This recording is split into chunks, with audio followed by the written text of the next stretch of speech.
Hello दोस्तों, नमस्कार। SM किसी चैनल में मैं आप सभी लोगों का दिल से बहुत बहुत स्वागत करता हूं। अगर आपने पहली बार विजिट किया है जरूर चैनल को सब्सक्राइब कर लेना। उसी के साथ साथ फ्री स्टॉक मार्केट क्लासेस इस चैनल पे जो आज के दिन वीडियो आया है उसको जरूर देख लेना अगर आपने नहीं देखा होगा तो।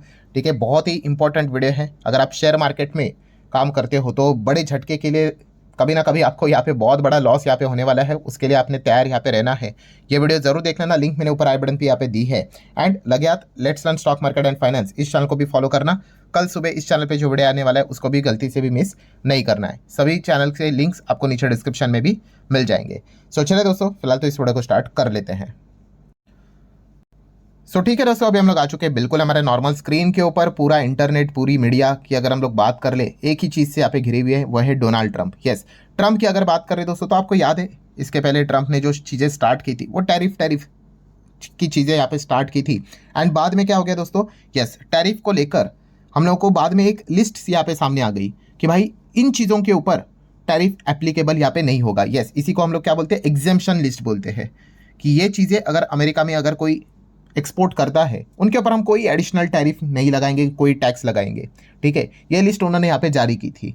सो अभी की अगर हम लोग बात करें, आपको पता ही है टैरिफ बॉम्ब के चलते उसके बाद ट्रंप ने एक आज ही के दिन की अगर हम लोग बात करें या फिर आप कल के रात की बात कर ले, एक और बॉम्ब यहाँ पे फोड़ दिया H1B वीज़ा को लेकर। ठीक है, और खबर क्या आपको पता ही है, 4-5 हज़ार डॉलर के आसपास जो चीज़ें यहाँ पे होती थी अब उसके लिए $1 लाख यहाँ पे देना पड़ेगा।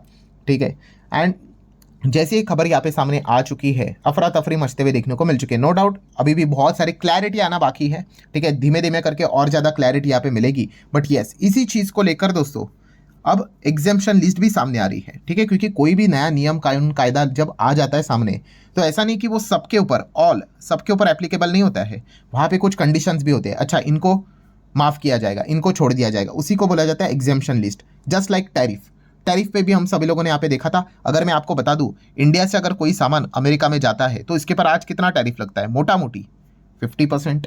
बट कुछ सामान ऐसे हैं जिसके ऊपर अभी भी टैरिफ नहीं है। यस, जैसे वीडियो भी बनाया था स्मार्टफोन के ऊपर बात करें। ठीक है, एप्पल तो आईफोन इधर ही बनाते हैं, आपको पता ही है। अमेरिका में भेज दो, कोई टैक्स नहीं। देन दवाइयों की अगर बात कर ले, कोई टैक्स नहीं।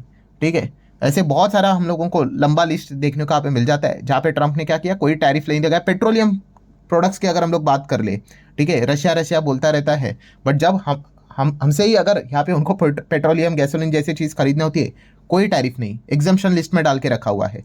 सो सिमिलर वे यहाँ पे भी हम लोगों को अब H1B वीज़ा की बात कर ले तो किसके ऊपर वो चीज़ें लागू नहीं होगी उसकी लिस्ट आते हुए देखने को यहाँ पे मिल रही है। और ये लिस्ट में और भी मॉडिफिकेशंस हो सकते हैं। ठीक है, बट लिटरली मैं आपको बताना चाहूँगा दोस्तों, मजाक चल रहा है बाजार में, मतलब क्या ही बोले। एंड ट्रम्प भी आप देख सकते हैं दोस्तों, आप इसको स्मार्ट बोलो या फिर चालू इंसान बोलो, जो खुद के फायदे की चीज़ है, खुद के फायदे की चीज़ मतलब क्या, जहाँ पे रिप्लेसमेंट अवेलेबल है, ठीक है, वहाँ पे उन्होंने क्या किया, नहीं वहाँ पे आपको माफ़ नहीं करेंगे जहाँ पे आपको कोई दूसरा ऑल्टरनेटिव मिल जाएगा। बट जहाँ पे रिप्लेसमेंट अवेलेबल नहीं है तो वहाँ पे तो ज़रूरत पड़ेगी, तो उनको एग्जेम्पशन लिस्ट में डाल के रखा हुआ है।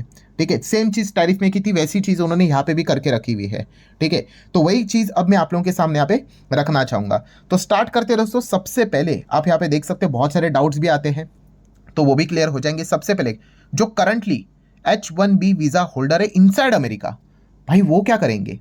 तो आप देख सकते हैं दोस्तों, यहाँ पे क्लियर कट लिखा हुआ है कि people already in America on H1B visas and not filing a new petition are not affected by this new fee. मतलब अगर आप अमेरिका में हो, अगर आपके पास H1B वीज़ा है, ठीक है, एंड इसके लिए आपने ऑलरेडी पे करके रखा हुआ है, ठीक है, तो आपके ऊपर ये नया रूल एप्लीकेबल होने वाला नहीं है। ठीक है, साफ साफ उन्होंने यहाँ पे बोल के रखा हुआ है। बट देखो लिखा हुआ है कि इनसाइड अमेरिका आप होने चाहिए। ठीक है, अगर आउटसाइड होंगे तो एक एक चीज़ उन्होंने बताई है। सो ये पॉइंट को आप नोट करके चल लेना। देन अगर हम लोग यहाँ पे बात करें तो आप यहाँ पे देख सकते हो, जैसी ये खबर यहाँ पे आ गई काफ़ी अफरा तफरी मची थी।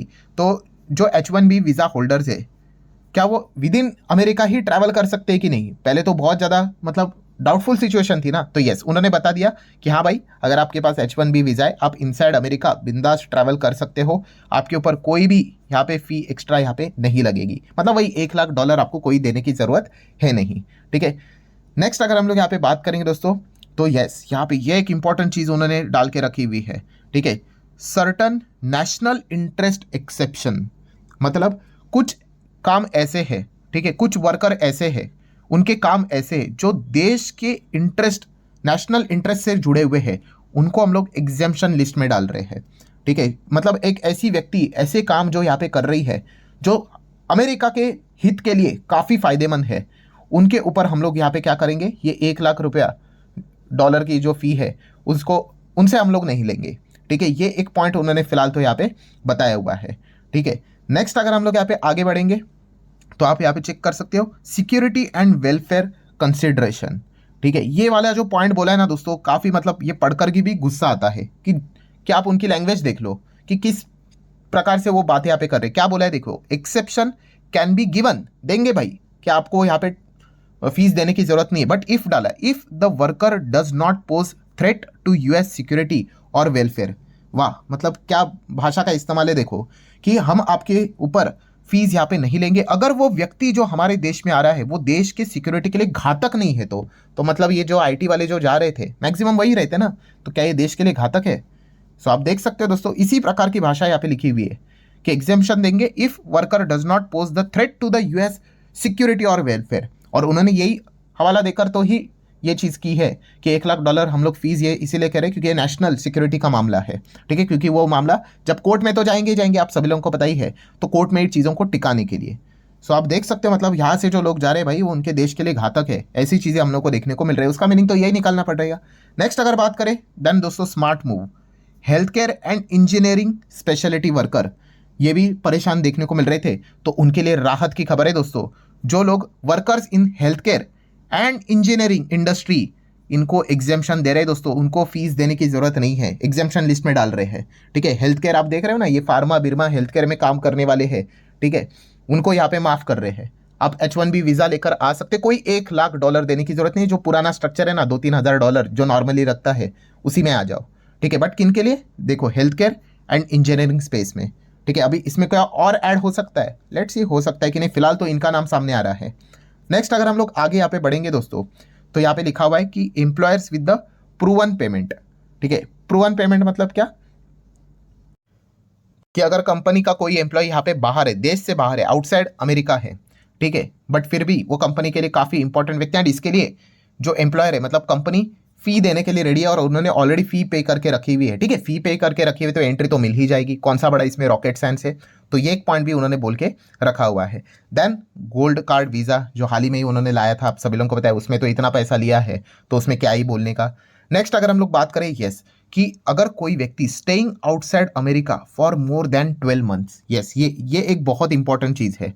मतलब देखो, मान लो अगर इंडिया का ही एग्जांपल ले लो, इंडिया से कोई व्यक्ति अमेरिका चला गया, ठीक है, वहाँ के आईटी कंपनीज में वो काम कर रहा था, अब वहाँ से भी वो दूसरे देश में जा सकता है।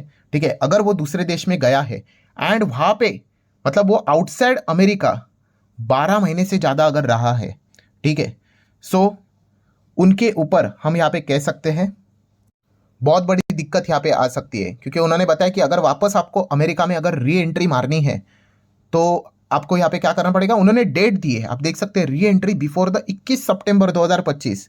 21 सितंबर भाई, इतने कम दिन में, 21 सितंबर कब है, कल ही है ना भाई, इतने कम दिनों में मतलब 1-2 दिन में भाई कौन आएगा इतना। मतलब अगर कोई बाहर यहाँ पे होगा, ठीक है, तो उसको वापस अमेरिका में री एंट्री मारनी पड़ेगी, तब जाके उसको $1 लाख यहाँ पे क्या हो जाएगा, माफ किया जाएगा। मतलब उन्होंने बताया कि जैसे 21 सितंबर के बाद की अगर हम लोग बात कर ले, ठीक है, एयरपोर्ट के ऊपर वो आपसे H1B वीज़ा मांगेंगे, ठीक है, एंड अगर आपके पास अगर वो नहीं है, ठीक है, तो आपको क्या करेंगे, शायद से आपको एंट्री यहाँ पे डिनाई करेंगे।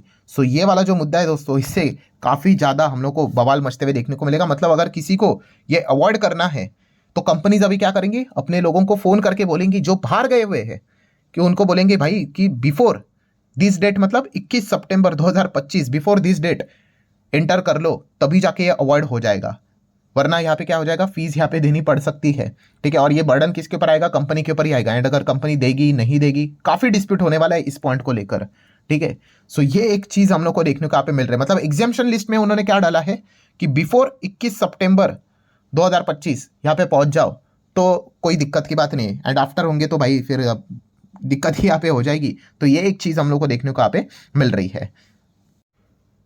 सो अगला पॉइंट भी उन्होंने वही बोला है, आप देख सकते हैं, इफ री एंटरिंग आफ्टर 12 महीने अमेरिका से बाहर रहने के बाद आप वापस यहाँ पे एंटर मार रहे हो, बट अगर आप 21 सितंबर के बाद आ रहे हो एंड अगर आपकी कंपनी ने यहाँ पे फी पे नहीं की है, नई फी, तो आपको एंट्री डिनाई की जाएगी, ठीक है, एयरपोर्ट से, मतलब अंदर ही नहीं आने देंगे। तो ये एक पॉइंट हम लोग को देखने को मिल रहा है, ठीक है। सो इसको लेकर शायद से और ज़्यादा कुछ ना कुछ हम लोग को हलचलें ज़रूर देखने को मिल सकते हैं, क्योंकि ये वाला जो पॉइंट है दोस्तों काफ़ी प्रॉब्लम यहाँ पे क्रिएट करेगा।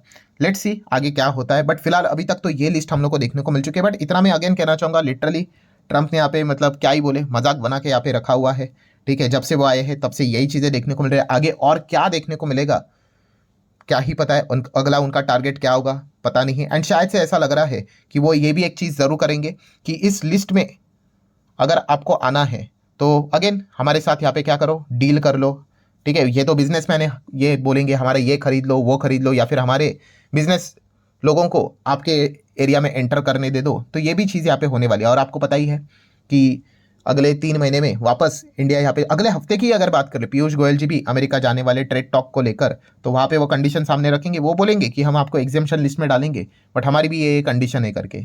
सो बहुत गंदा खेल चल रहा है, बट क्या करें दोस्तों, यही चीज़ें हम लोग को देखने को यहाँ पे मिलने वाली है। इतना तो बात फिक्स यहाँ पे हो चुका है। तो फिलहाल अभी तक की जो एग्जेम्पशन लिस्ट थी वो मैंने आप लोगों के सामने यहाँ पे रखी हुई है, और इसमें क्या क्या एडिशंस अगर होंगे तो मैं आपको टाइमली इन्फॉर्म करवा दूंगा। सो आशा करते हैं वीडियो हेल्पफुल लगा होगा। चाहो तो लाइक एंड शेयर कर सकते हो। मिलते हैं अब नेक्स्ट वीडियो, अभी क्या ही लेट हो चुका है, कल ही मिलते हैं, तब तक के लिए बाय बाय।